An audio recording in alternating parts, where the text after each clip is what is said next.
Well, in this epic address of President of the United States of America, one was of the opinion and was anticipating that probably this war is going to end. There might be a possible ceasefire. There might be talks and dialogue, which what President Trump has been hinting for a long time. Did that happen? No. What exactly did happen? President Trump said that the next 2 to 3 weeks, intensity on attacks on Iran will go up. And as far as Iran, it will be bombed so hard that it will go back to the Stone Age. And this has been the threats and a warning of an escalation that has now been given by President of the United States of America. And what happens when President Trump makes a statement? The immediate impact is seen on markets and when it comes to the oil prices. And this is exactly what has happened now.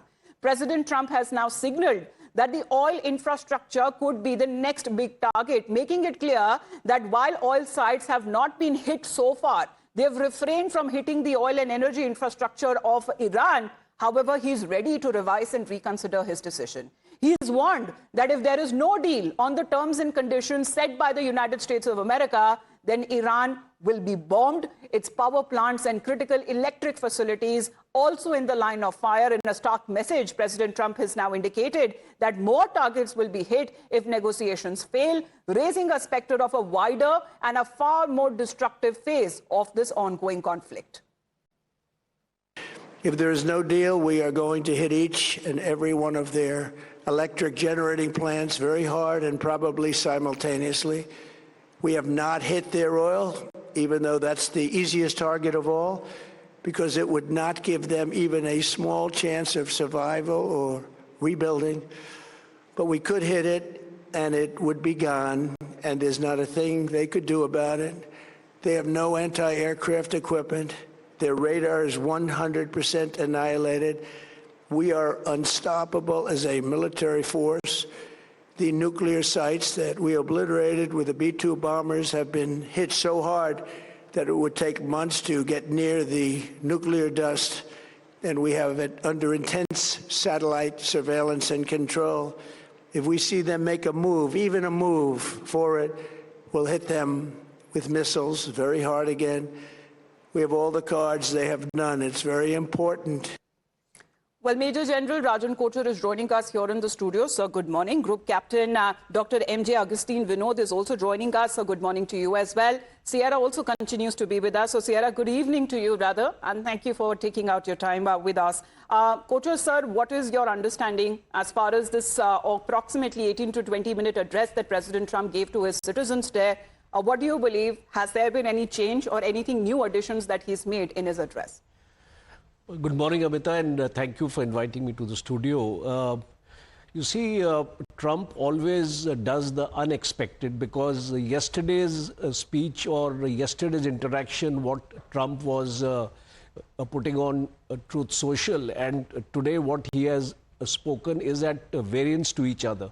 I think possibly an impression was gaining around that U.S. was looking for an off-ramp. So I think from today's statement, what one can analyze is there is no immediate off-ramp in the offing. As a matter of fact, it shows a sign of escalation, because Trump is now threatening to take it to the next level and target the energy like oil infrastructure. There was also no mention of NATO in his address today, because yesterday there was a talk about NATO being sidelined or US wanting to leave NATO. Right, sir. And what is now important is three things he has mentioned today, and I just like to bring your attention to that. The first thing he mentioned that nuclear sites have been targeted, and now they are beyond any kind of a repair. So I think there is a contestation to this, because Iran has very categorically stated that all his sites are deep underground, where the GBU-57 bomb is not able to target. So I don't think that statement is can be taken on the face value. But sir, what has been the original target? Because what was the original objective? All of this that President Trump in a way has been suggesting, saying that, you know, the world is being kept safe from a nuclear disarmed, you know, Iran not having a nuclear weapon. I think I will take that answer from, you know, Group Captain Vinod on that, because does it mean that oil is going to be the initial and the only objective? I was going through your post, sir, but I have another breaking update because there has been an immediate impact. Oil prices have soared following President Trump's threat to hit Iran extremely hard. Brent futures go up 4% and has now exceeded the $105 per barrel mark. And this is coming where President Trump has threatened strikes on Iran. Oil has gone up, and this was expected because the volatility that has now been seen, you know, Group Captain, sir, this seems to be a situation where Donald Trump's threat has sparked off price surge, and this is an immediate impact. Absolutely, and thank you for having me over. In fact, listening to him is like flogging myself, but what do? I have to come on your show or other shows, so I have to listen to his speech. And as a student of international relations, I'm at my wit's end. He didn't mention about NATO, but he mentioned about a NATO leader, though. He demeaned Emmanuel Macron from the stage, and he said his wife treats him badly. Be that as it may, coming to oil, I've been saying this for a while. Not only Trump, leaders previously as well, have gone after countries which are oil-rich. In the name of freedom, in the name of democracy, and in the name of regime change. Oil has been the prime concern. And countries which have been trading oil in other than dollar, they have gone after them very, very hard. And, you know, the future or the posterity will bear me out on this. Controlling energy has been the prime concern for the United States. Period. There is nothing beyond and nothing later. Another important thing that he covered was, whatever he says, that you notice whatever he says, what happens on the ground is exactly opposite. So coming to your original remark or question of it is, you know, instead of an off-ramp, it is going to be too much of an attack in the coming days. I think it is going to be opposite. Because whatever he has, I mean, I'm just looking at last 15, 20 days, whatever he has said and previously and what is happening on the ground is exactly opposite. So I feel may not be an off-ramp, maybe a peace talk is in the offing. That's my take on the subject. And coming to the most important aspect of what General covered, attacking the nuclear arsenal, any country worth its salt, yes, sir, keeps his nuclear warhead much deeper underground. But what we saw in Isfahan was the prime movers or the motors getting hit.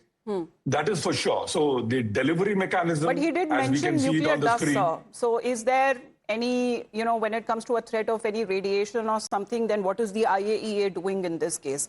Because that seems to be another concern. If all of this operation that had ended during Operation Midnight Hammer that happened last year in June, then what was the main objective for launching Operation Epic Fury this time? We'll talk about that in detail as well. I just have the markets, you know, sir, have already opened up in Asia, and they seem to be having a counter reaction to earlier what was being anticipated as a possible withdrawal from the war. Because Iranian media seems to have hit back at President Trump and saying that markets trust Iran and not Trump, and saying that the oil surge exposes the market doubts and alleging that President Trump and the United States is the one which is benefiting from the volatility. Well, that seems to be the response that is now coming from the Iranian media reports, that they have been saying that what President Trump says does not matter, but what Iran has been projecting, because as far as its dominance over the Strait of Hormuz, where 20% of the global supply that passes through that, well, in a way, Iran has been successful when it comes to weaponizing the Strait of Hormuz. Well, Sierra, what is your contention on this? Because the markets obviously will react, and there's going to be an apparent bloodbath. Well, markets do react, as you said, to different statements. But I think if people are making decisions based on Iranian regime propaganda, I'm not sure that those people are making the best decisions or very well informed. But in terms of, President Trump and his address and the Strait of Hormuz, I think that he is very acutely aware of the fact that other people are counting on the strait being opened. And that's why he's talking about preserving the oil infrastructure in Iran that we haven't hit it yet. It doesn't seem like he really wants to hit it.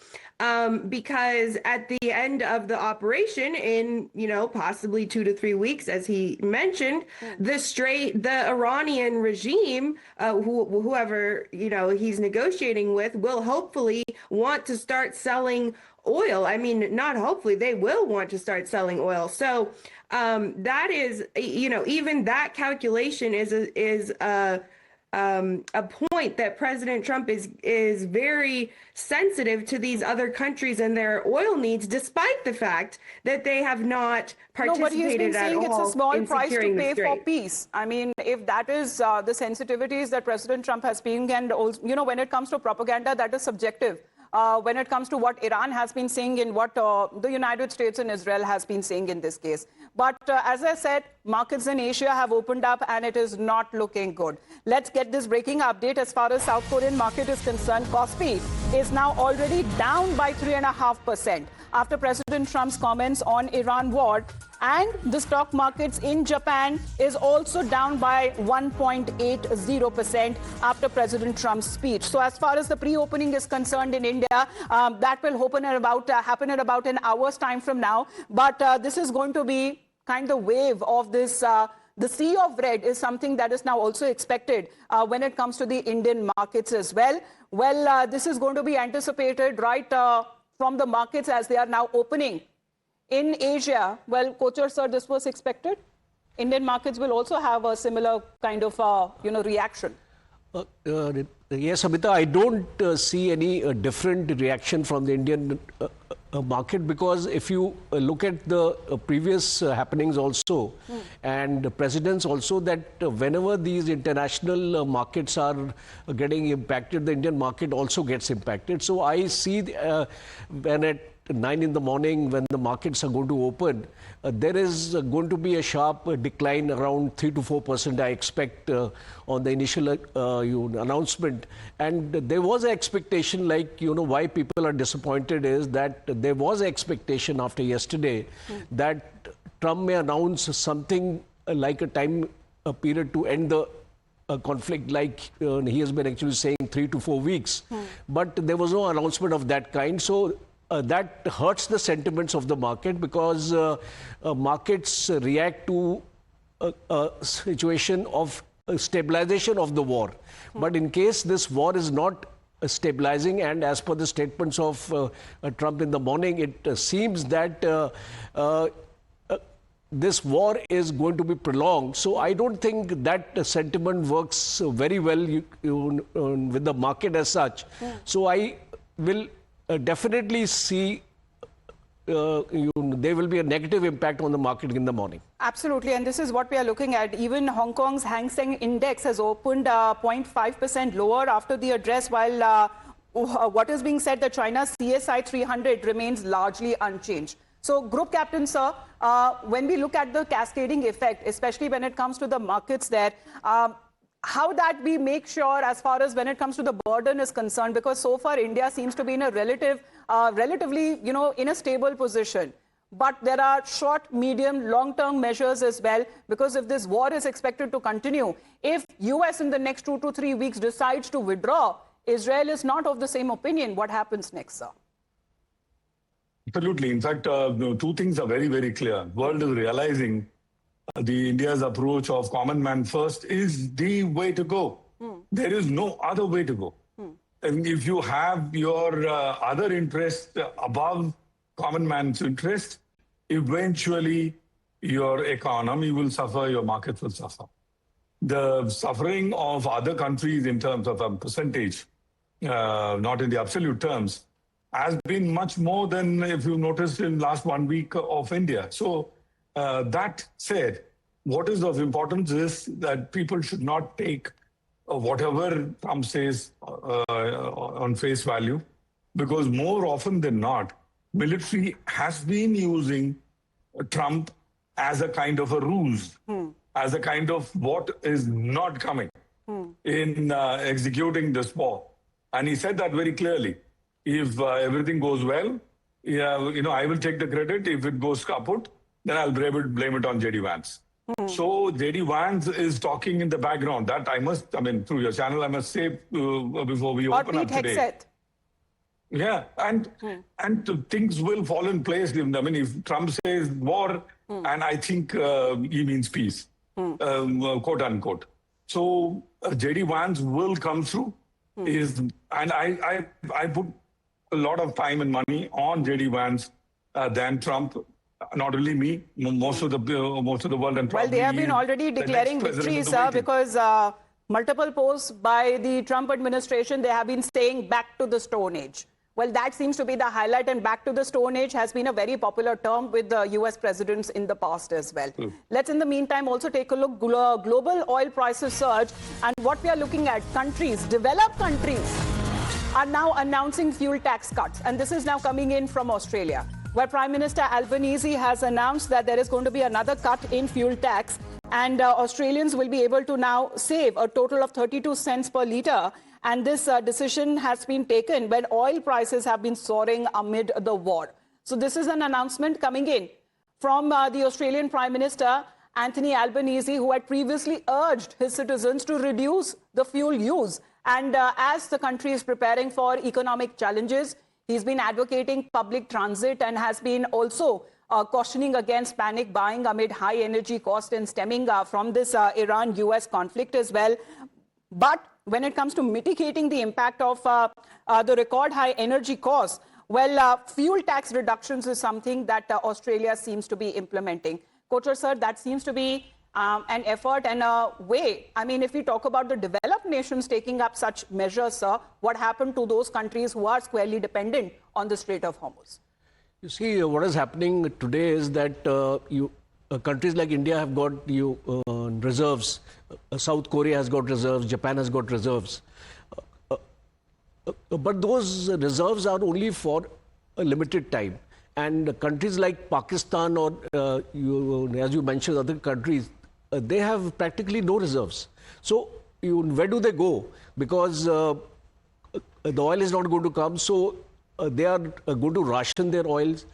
They're going back to 10 ml bottles, sir. I don't Shortages. know what is going to be that use of those 10 ml bottles. So now you see this problem is in this war, in case things are going to get prolonged, because what are the alternative supply chains? See, you have to see from the perspective of a resilient supply chain mechanism here, because you see, as far as India is concerned, we have diversified to Russia, because it was 1.1 billion barrels a day. Now it is around 1.8 billion barrels a day. And I believe in a couple of days is going to be almost double that. So, and we've also gone to Venezuela oil. We have also tapped Argentina for gas. We have tapped Nigeria for gas. So all these measures have been taken by India to mitigate this crisis, and I think to a large extent, though of course the impact will be there. But the waiver, sir, that has been announced for the purchase of Russian oil, that is also very limited, and that is only for the oil that seems to be stranded at sea. We are looking at this kind of waivers that has been coming in, even from Iran as well. So what does it say in the long run? Because do you believe that this is a climb down on part of the United States? Group Captain, if you can make a quick comment on this. See, there are two things one need to understand. Oil reserves are for not only for domestic purposes, but it is also for your security. Military needs oil. Indian Air Force needs oil. Indian Navy needs oil. So we cannot forever keep eating into our reserves, A. B, we have election round the corner. So if the oil prices go up, it will have a telling effect on the outcome of the election. So for us, it is a very, very tightrope walk. And how long are we going to walk this walk? I really don't know, firstly. Secondly, if we don't find an alternative route or alternative sources, we will be in for a big trouble Yes, sir. post this election. Yes, That is sir. my observation on the subject. Well, Thank you. Indians, oil refiners are also feeling the squeeze from the Gulf War. In-house production, that is also being ramped up. But how long will the crude oil reserves last? Because that seems to be a question that not just India, but multiple countries have been facing in the current scenario, because the war doesn't seem to end anytime soon. We'll be heading into a short break as Major General Kochar and Group Captain Vinod continue to be with us. This is going to be a continuous coverage as we talk about the impact and the consequences now that the world has to face because of President Trump's address.